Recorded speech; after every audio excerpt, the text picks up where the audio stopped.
Fired at 62. Budget cuts, they said. Then called me granny and gave my job to the intern I trained. What they didn't know. I owned the consultancy behind their $44 million project. 10 days later, they were begging for my signature. 3 months later, I stood with their biggest rival. Silent revenge is the loudest.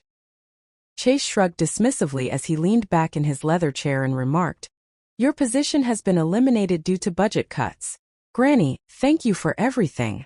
Madison's training program certificate was still warm in my palms as I sat across from him in his roomy corner office, stunned into silence. I was happy to have successfully trained the young intern during the previous 4 months, and I had just completed presenting it to him. And my reward was to be fired right away. When I didn't answer, he went on, "Today is your last day. Your last salary and severance have been prepared by Human Resources. Pay for 2 weeks. Evelyn Grant is my name. I recently lost my job at Everline Urban Design in Omaha, Nebraska, where I worked for 7 years as the project coordinator. I am 61 years old. A 3-minute talk on a Friday morning brought an end to 7 years of making sure every permit was filed accurately, every deadline was fulfilled, and every regulatory obstacle was overcome. I eventually managed to say budget cuts, sounding more composed than I actually felt. We won the $44 million Riverside development project that same week. Chase had the grace to straighten his pricey tie while appearing a little uneasy. It's a strategic reorganization. Now that you've finished her training, Madison will be taking up your duties. Blake Madison. I had been coaching the 25-year-old intern since March. The person to whom I had patiently explained the intricate network of permit applications, contractor relationships, and city laws. The person with thousands of social media followers, but no real experience in urban development. I gathered my dignity like armor and responded, "I see. Will there be a time of transition? A number of important permissions are still pending for the Riverside project." With his phone already checked, Chase answered, "That won't be necessary. Madison has been well trained by you. She is knowledgeable about everything." I had serious doubts about that. 7 years of experience, not to mention the 30 years I had worked in this field prior to joining Everline, could not be replaced by 4 months of training.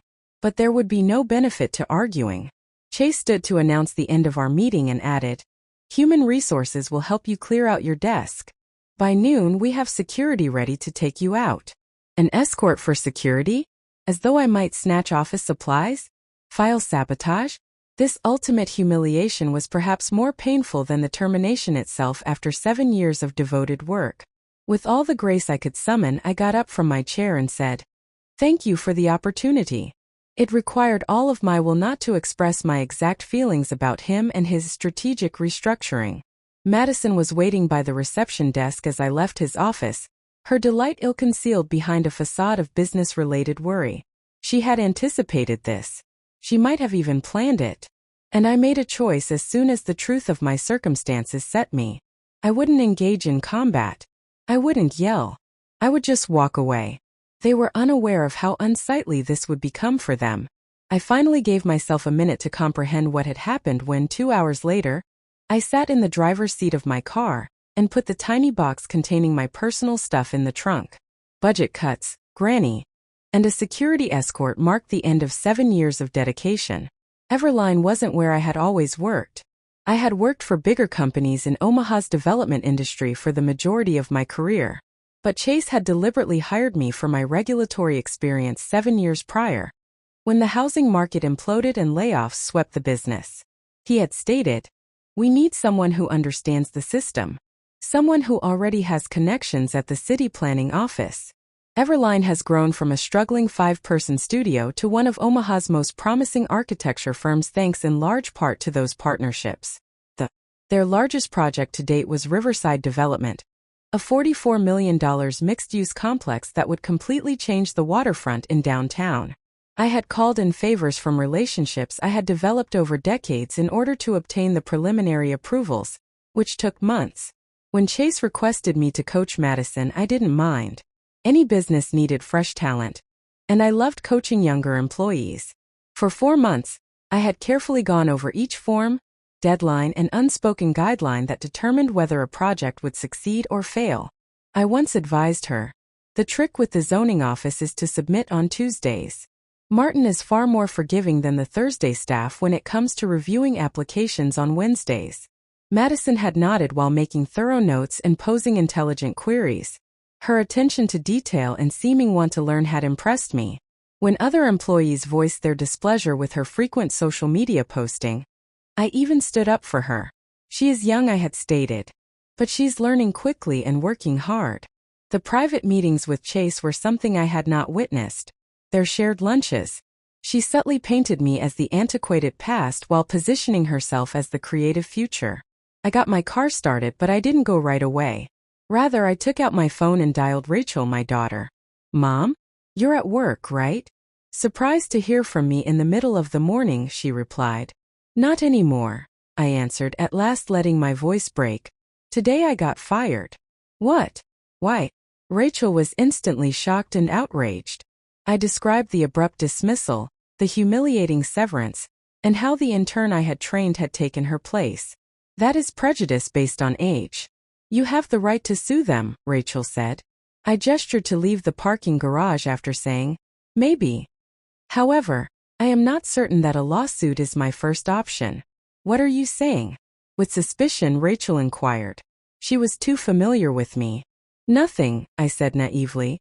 "All I have to do is think." I had to consider the most effective manner to remind Everline of the precise items they had thrown away. I was still absorbing the sudden end of my career at Everline that evening as I sat at my kitchen table with my laptop and a cup of tea. The shock had subsided and been replaced by a smoldering rage that I hardly ever let myself experience. I was upset about more than just losing my job. I was incensed at the way things had occurred. The disdain. The heartlessness. After years of devoted devotion, they are being thrown away like outdated equipment. I opened a folder I had painstakingly kept for years, which contained digital copies of all the permits, applications, and approvals I had obtained for Everline's initiatives. I focused especially on the development files for Riverside.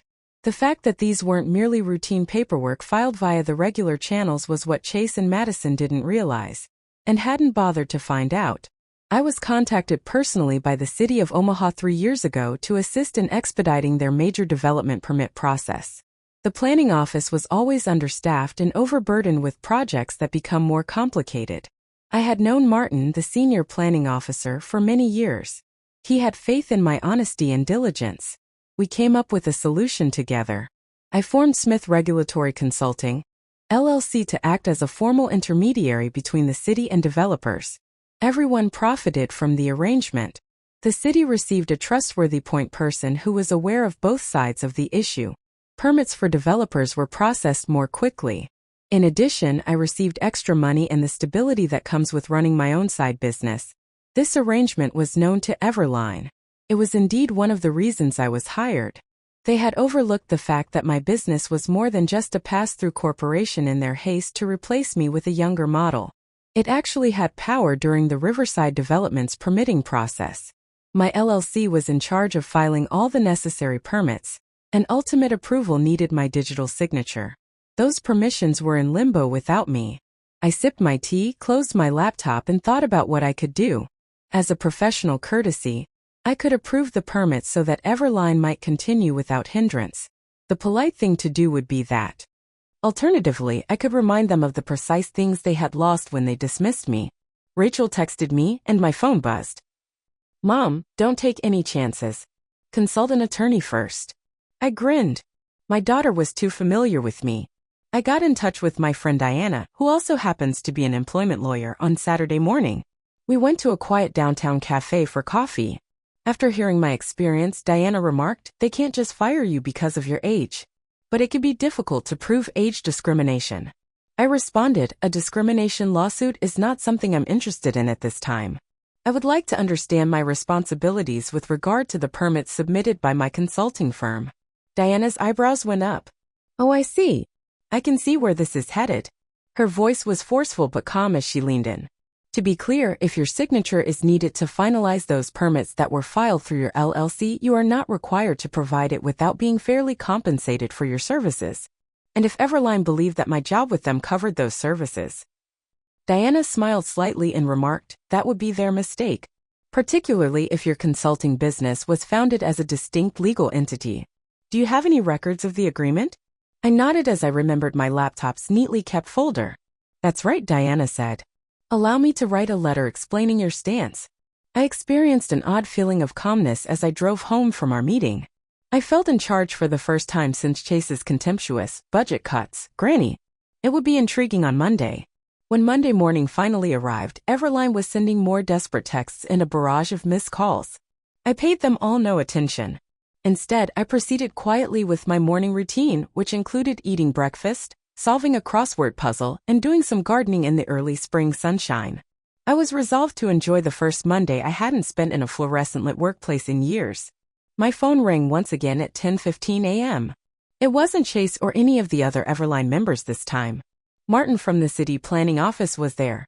I chose to respond. Hey, Evelyn. When I took it up, Martin murmured, thank God. There is a problem with the permits for Riverside. Everything is filed under your LLC, however Everline filed a request for final approval. I informed them that without your digital signature I couldn't continue. Yes, that's right, I said coolly. That project's official liaison is my company. They claim that you are no longer a part of it. It has to do with restructuring. I clarified, my job with Everline ended on Friday. However, the involvement of my consulting firm with the permits is a completely different matter. Martin hesitated, then resumed. I understand. This puts us in a difficult situation. Without your approval, the city cannot move forward, but Everline is adamant that we avoid you. Our deal with the city doesn't allow it, does it? Even though I already knew the answer, I still asked. It isn't, Martin affirmed. Your confirmation is necessary for the accelerated procedure we set up. They would have to submit everything again via the usual methods if they didn't have it. How much time would that take? Martin laughed. For a Riverside-style project? At least months. They would also lose their position in line. When Martin and I were done, I looked at my phone. Chase missed 3 more calls. His most recent voicemail differed significantly from his previous ones. Look, Evelyn, I believe there was a miscommunication. Could we please talk about the permits for Riverside?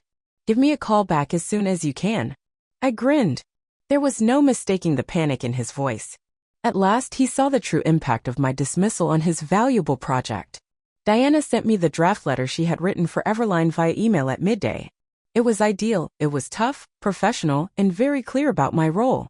For a consulting fee of $85,000, which is roughly what I would have made in salary over the next 9 months, Smith Regulatory Consulting would be pleased to finish the Riverside Development's permit procedure. In addition, I would receive official credit as the regulatory compliance specialist on all project documents. I gave the letter my approval. Diana sent it right away. Within minutes, Chase responded with a hurried email requesting that I give him a call for urgent discussion. I choose to disregard it. Rather, I spent the afternoon choosing plants for my garden after driving to my favorite nursery. My phone rang once more as I was inspecting tomato seedlings. I didn't recognize the number this time. Hey, Mrs. Smith. It's Victor Langston here. I almost dropped my phone. Victor Langston, a well-known businessman with large fortunes and a reputation for not putting up with delays, was the Riverside Development's main investor. Indeed, Mr. Warren.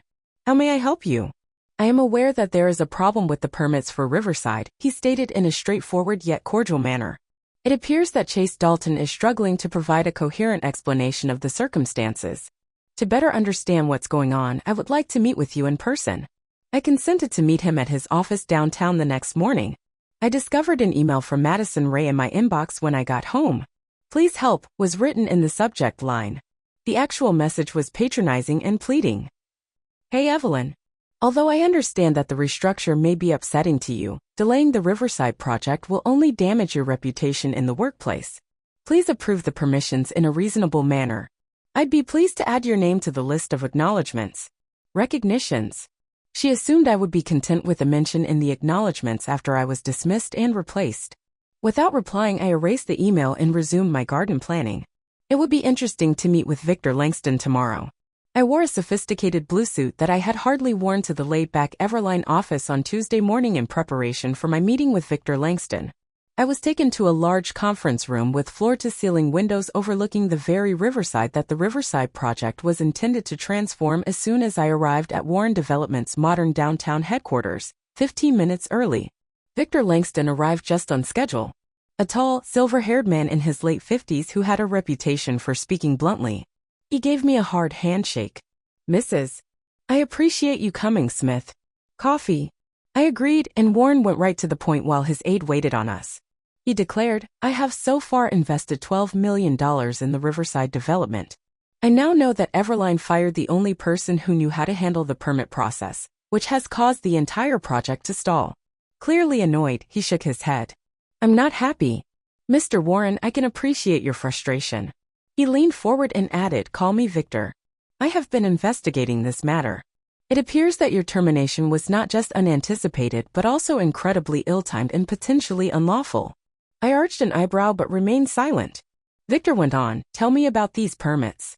According to Chase, you're dragging out a straightforward paperwork issue because you're upset about being fired." I opened my laptop and showed Victor the digital trail of the Riverside permits, which were filed through Smith Regulatory Consulting and included the initial applications, preliminary approvals, and pending final clearances. The city of Omaha requested that I set up this arrangement 3 years ago in order to expedite the approval process for significant developments, I clarified. Everline was aware of this. I was hired for that reason. However, it seems that they overlooked the fact that my consulting business is legally distinct from my job. Victor took a close look at the papers. Finally, he stated, "And the project cannot proceed without your signature on these final approvals." True. Everline would have to resubmit everything through the regular processes if I didn't sign, which would take at least months. I understand. Victor leaned back, his face contemplative. "And you gave them instructions on how to finish the process?" "Yes, my lawyer did. A consultation fee in addition to professional recognition for my efforts." "Fair terms?" $85,000, roughly 9 months of the salary they were no longer willing to pay me, as well as acknowledgement for being the project documentation's regulatory compliance specialist. Victor gave a slow nod. "And how did they react?" "Just a request that I give Chase a call for an important conversation. Nothing that deals with the terms themselves." "Normal," Victor whispered. After a moment of tapping his fingers on the table, he decided, "Mrs. I want to make you an offer, Smith Evelyn, that completely avoids Everline." This was not what was expecting. "I'm paying attention. For the length of the Riverside project, Warren Development would have a direct contract with Smith Regulatory Consulting. The same charge you suggested to Everline, plus an incentive plan dependent on reaching significant regulatory benchmarks. Instead of working via Everline, you would collaborate directly with my team." Despite the shock, I made an effort to maintain a neutral demeanor. "What part does Everline play?" "That's between them and me," Victor answered, grinning icily. "But considering how poorly they've handled this situation, I'm reevaluating our entire relationship." A handshake agreement and instructions to have Diana look over the formal contract that would arrive that afternoon were with me when I left the meeting. My phone rang with a text from Chase as I was making my way to my car. "At 3 p.m. today, there will be an emergency meeting regarding Riverside. We need you here. We'll cover the consultation cost." I believed it was too late. Too late. There was a beautiful flower arrangement on my porch when I got home. There was a little card inside. "I apologize for the miscommunication. Madison, we need you. Give Chase a call as soon as possible." Since I knew my elderly neighbor would appreciate the flowers more than I would, I put them on her porch instead. I then gave Diana a call to let her know about the offer from Warren Development. I clarified they are offering to match the fee we suggested to Everline, plus performance bonuses. Additionally, I would be collaborating closely with Warren's group, not via Everline. Diana whistled in gratitude, cutting Everline out entirely. That is a significant development. Was Warren clear about the implications of this for his relationship with Everline? I answered he said he's reconsidering it. "It seems to me that Chase needs to explain himself." Diana remarked, "I suppose he does. When the contract arrives, send it to me. I advise you to keep ignoring Everline's progressively frantic attempts to get in touch with you in the interim." I planted the seedlings I had bought the previous day in my garden during the afternoon. Digging in the ground, planting immature seedlings, and envisioning the harvest was therapeutic. An ideal description for this unanticipated new phase of my career. After being uprooted, seeds are planted for future growth. By Wednesday morning, the close-knit development community in Omaha had heard about my agreement with Warren Development. My phone was always buzzing with messages and calls from old coworkers, other developers, and even reporters who wanted to react. Chase became even more desperate. An email proposing an instant consulting contract at twice the rate I had asked for was the first thing I received. After I failed to reply, he left me a voicemail. Please, Evelyn. We must speak. Warren has threatened to completely remove Everline from the Riverside project. This might destroy us. Name your fee whatever you like. You can return to your previous position. With a pay increase. Give me a call. Granny, the sound of the terror in his voice was nearly enough to compensate for the changes to the budget. Nearly. Not exactly, though. Diana called with an update around midday. The contract was sent over by Warren's legal team. I've read it, and it's excellent. Terms that are noticeably superior than anything Everline could provide. How? I inquired. First of all, it's not limited to Riverside. For the next 2 years, with the possibility to extend, Warren wants Smith Regulatory Consulting to handle all of his development projects in Omaha. For impact, she hesitated. With those performance bonuses we talked about, the fee structure would provide you with a comfortable 6-figure income. What part does Everline play? Even though I knew the answer, I still asked. I could hear the smirk in Diana's voice as she answered, that's the interesting part. Warren Development retains the ability to choose, or reject, any architectural partners for their projects, according to a stipulation in the contract. Everline's continued involvement with Riverside is not assured. Not to mention anything that comes up later. That afternoon, with an odd mixture of sadness and vindication, I signed the contract. I had no intention of destroying Everline. I had given that company 7 solid years. However, when they determined that I was disposable, they had already made their decision. By Thursday, things had changed significantly. Martin from the city planning office called me. You won't believe what's happening, Evelyn. Martin sounded both amused and incredulous. In an attempt to circumvent the permit restrictions, Chase Dalton has been phoning every hour. He even implied that the dinosaur procedures needed to be changed for the present day when I told him it wasn't feasible. I chuckled. I take it that was favorably received? Martin laughed and said, about as well as you'd expect. He was informed by the planning director that those antiquated practices guarantee both legal compliance and public safety. He then inquired as to whether Everline was formally dismissing the accelerated procedure that we had set up with your consulting. And, after that, Chase backpedaled pretty quickly. I started the shift by meeting with Victor Langston and his project team later that day. Victor made a startling statement while we were seated in the modern conference room of Warren Development. With matter-of-factness, he declared, I have decided to terminate Everline's contract for the Riverside development. I'm not willing to take the chance on a $44 million project because of their poor management of the permit process, which shows a basic lack of professional judgment. What about their previously finished architectural plans? Stunned by how decisive his move was, I asked. According to our contract, we've retained ownership of all plans and specifications, Victor clarified. Hartman and Associates has already been contacted by me to take over. They have committed to respecting the current designs, although with a few little adjustments. In Omaha, Everline's main rival was Hartman and Associates. I didn't miss the irony. Now, Victor said, smiling as he turned to face me, let's talk about how we might restart this project. I'm sure we can make up for lost time with your experience spearheading our regulatory compliance initiatives. The challenge that lay ahead excited me as the meeting went on. I had been written off as irrelevant at age 62. A granny whose knowledge was worthless. Now I worked closely with one of Omaha's most powerful investors as a major consultant on the city's largest development project. Sometimes the nicest thing that can happen to you is getting fired, particularly when they're unaware of what they're losing. The Omaha World Herald business section's headline on Monday summed it up. Warren Development cites permit mismanagement and removes Everline from Riverside project. The $44 million project would now move forward under new architectural direction, according to the article, with Smith Regulatory Consulting managing all regulatory compliance. Even a quotation from Victor Langston was included. Relationships and experience are important in development.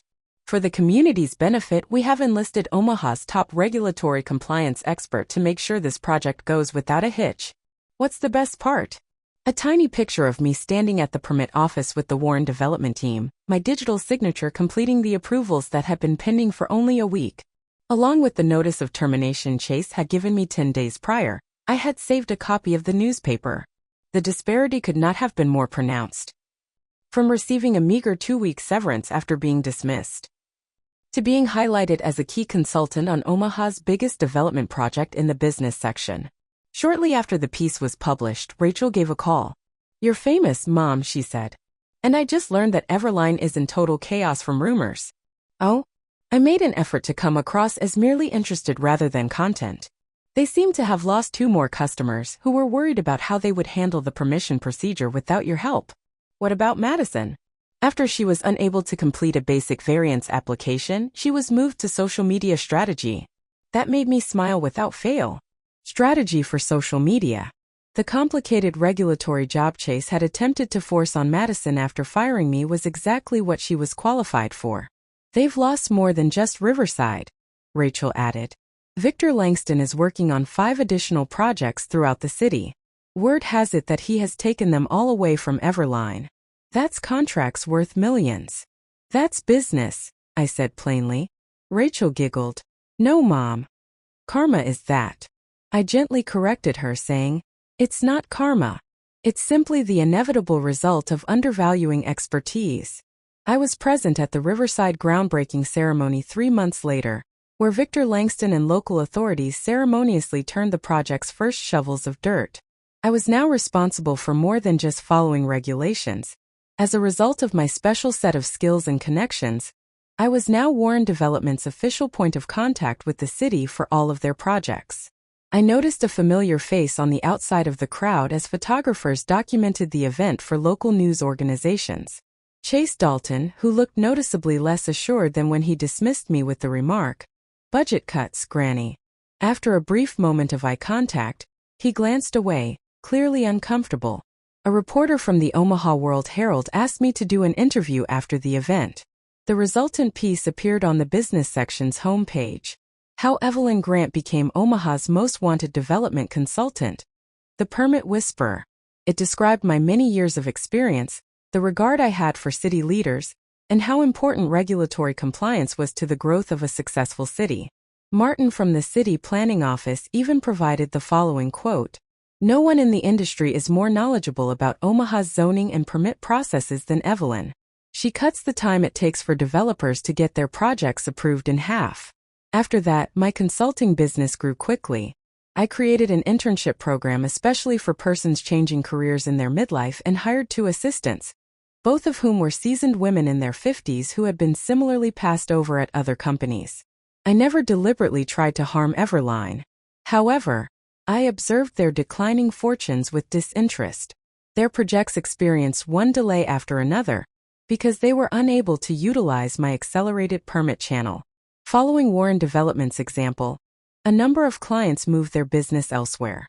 Chase's youthful modernization strategy was failing to produce the outcomes he had promised. After 6 more months, Madison left to take a job at another company in marketing. When I heard the news, I sent her my best wishes. She was a young woman. She had time to discover that short-term success is rarely achieved by flash without substance. What about me? I had entered the most fulfilling stage of my work at the age of 61, not as a worker for someone, however, as the creator of my own achievement, establishing a company that never ever disregarded someone as just a granny, respected experience and welcomed knowledge. Ultimately, I didn't have to yell, sabotage, or turn around in rage. I simply put in the effort, maintained my composure, and let success do the talking. Living properly and demonstrating your value in quiet can sometimes be the best form of retaliation. Remember to set boundaries, heal at your own pace, and avoid letting resentment ruin your future if you're carrying the burden of betrayal. Have you ever been undervalued or pushed aside just to come out stronger? Leave a comment with your tale. Let's discuss, let's get better. For you, what does it mean to rise above?